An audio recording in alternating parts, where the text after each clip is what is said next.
Hello there, is it yourself? Roisin Meaney, writer, taking part in the Periscope Twitter app Where I Write, and just going to give you a brief insight into where I write. So why don't you come in? We might put the kettle on. My good friend Mark is doing the technical stuff because I'm useless. This is my little house. Oh, hi Mark. This is the kitchen, come living space. This is where most of it happens. Let me show. Oh yeah, I got magnetic Scrabble, and one night this just appeared on my radiator. I have no idea how it happened, but I'm taking it as a good omen. And also the fairies have moved in, which is nice. So I'm not living alone anymore. They appeared about 2 weeks ago. So let me make us cozy. This is where I write, mostly. As you can see, it's a nice bright room. I hope it's coming out bright in the video. This is my view out the window. This is the front part of my house. I'm very lucky. Excuse the wobbly hedge on the clipper, so I don't do a very straight job. And at the back, I have all my neighbours' trees. Mike lives across the stone wall, so I have all the benefit of his trees without any of the work, which is nice. Although I do have to sweep up a lot of leaves in the autumn. I want to show you as well where I started writing. I can only show you on the computer because I don't have a photo of it, but I found it on Google Earth. This is the street where my brother Kerry lived at the time. This was in 2001. I decided I was going to try my hand at writing a book.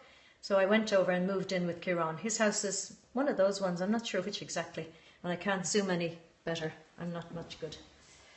But I lived there for a year and I wrote The Daisy Picker, and it was absolutely gorgeous. And Mark, if you come back again, I'll show everyone the view from my mobile home. I'm lucky enough to have a mobile home in County Clare in the scanner. And this is the view, if you disregard the fence and the bird feeder and the TV aerial, that's what I'm looking at. That's the Atlantic, and that's on a lovely day. So you can imagine it's quite inspirational. So I'm very lucky. So let me see. Let me walk around and show you some more things. You okay there, Mark? I'm grand. I'm grand. Everybody's saying that it looks amazing. The scanner looks amazing. Oh, thank you, thank you. I think so too. Everybody loves your accents too. Oh, thanks very much. Delighted to hear. Delighted to hear. Oh, and magnetic Scrabble was up to its tricks again another day, and I got that Carpe Diem message, which is kind of nice. I quite agree. Carpe Diem, everyone. So let's go in here. Let me show you my lovely grandparents, Mr. and Mrs. O'Grady, my mother's parents, who are both sadly gone. Granny lived to be 96, a great woman, and I called my first heroine in The Daisy Picker after her, Lizzie O'Grady. So shame she was gone when it was published. This is ones I prepared earlier. They're all my adult novels to date, all 11 of them. And I'm working on the 12th now. And careful or you'll end up in my novel, as the sign suggests. So be careful what you tweet to me right now. And over here is another little display. It's books that came out in other countries, in other languages, some anthologies that I was involved with, and the like. I also have all of 1.5 children's books to my credit. The half is the one I wrote with Judy Curtin. That's this one, See If I Care. And this is one I wrote all by myself. Don't even think about it. They're both aimed at girls aged between 10 and 13. And they were translated into a few languages too, which is nice. So sometimes I leave the table behind and I just bring the laptop and I plunk here if I want to change a scene. It's not very good for my back. I have to watch my back, but I don't do that too often. Sometimes I write in bed as well, but you don't want to see my bedroom because I haven't tidied it. So you're going to have to just imagine that. So let's see. Here's some cookies I baked earlier if anyone's hungry. When I'm not writing or when I'm uninspired, help yourself, Mark, I like to bake. And I often put baking into my books as well. I usually have a baker as one of the characters. It gives me an opportunity to search for recipes and stuff like, and try them out, of course, because I can't put them in if I don't know what they're going to turn out like. So what else can I tell you? These poppies came from the garden. Somebody just said hello from Japan. Oh, hello from Japan. Hello. Great to see you. Great to hear from you.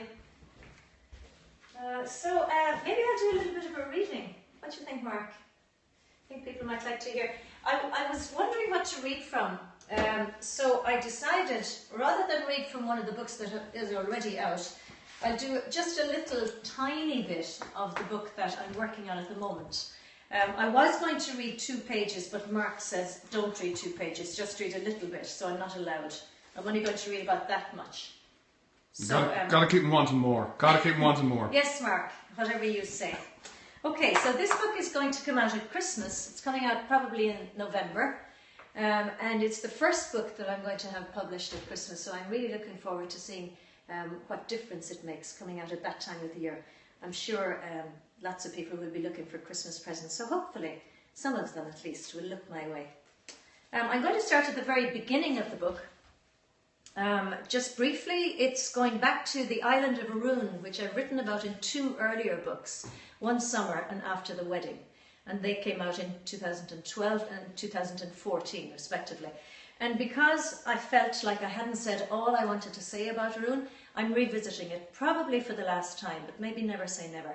But this is a book based on the small island of Arun. It's offshore, off the Kerry coast of Ireland, and it's loosely based on Valentia Island, which does exist, and which I went to when I was plotting One Summer, the first of the Arun books. And I liked it so much, I liked the location so much, that I chose it as the location for the book and then for the next 2. So a young Australian woman has discovered that she has family she never knew about who live on Arun, and she decides to travel from Australia to Arun to find them. So that's one of the main themes in the book. I'll just read the first 2 paragraphs. Tuesday, December 22nd. Matilda Walker, her very first passport said. They wouldn't let her use Tilly. I'm never called Matilda, she said, but it made no difference. It must be the same as on your birth cert, the woman with the shiny forehead in the passport office told her. Otherwise, you run into all sorts of trouble. What kind of trouble? Tilly asked. But the woman just shrugged and went on fanning herself with one of her forms. Red tape, she said, when Tilly didn't go away, which made it no clearer. So Matilda is what they put, next to a colour photo of a rather bewildered-looking Tilly. And that's where Mark said I had to stop, so you can blame him if you're dying to know what happens next. You'll have to wait and buy the book. We have hello from Italy. Oh, hello, ciao, ciao from Italy. Marco. Marco, ciao Marco. Italy is one of my favourite places, and I'm not just saying that.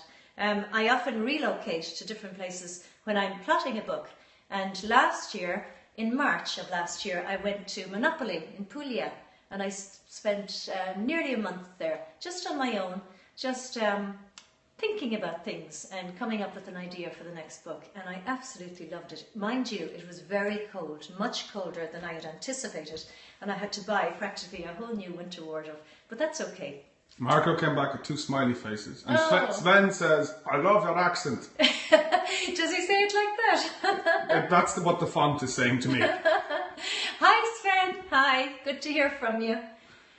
So let's see what else I can say. Actually, Sven is probably a Viking from Norway or Sweden, do you think? Or Quite possibly, quite possibly. Now, there are 2 countries I haven't visited.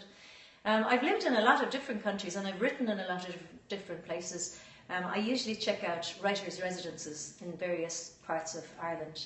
I've been to a lovely one in France, in Languedoc. I've been to Spain, to the south of Spain, gorgeous converted olive mill. I've been to America, and I've written in various other locations. But yeah, I love to write no matter where I am. So for the moment, this will do me fine. Even though my house is small, it's very, very quiet here. Even though I'm very centrally located in Limerick City, I'm about a 10-minute walk from the city centre. But it's so quiet here. In fact, if I was to stop talking, you would probably hear the bird song in the trees outside, because they're deafening when I'm not making any noise. So I'm sorry you have to listen to me now. Anyway, I think I've probably said what I need to say. So I hope you've enjoyed this video, and thank you very much for tuning in. Say bye, Mark. Bye bye.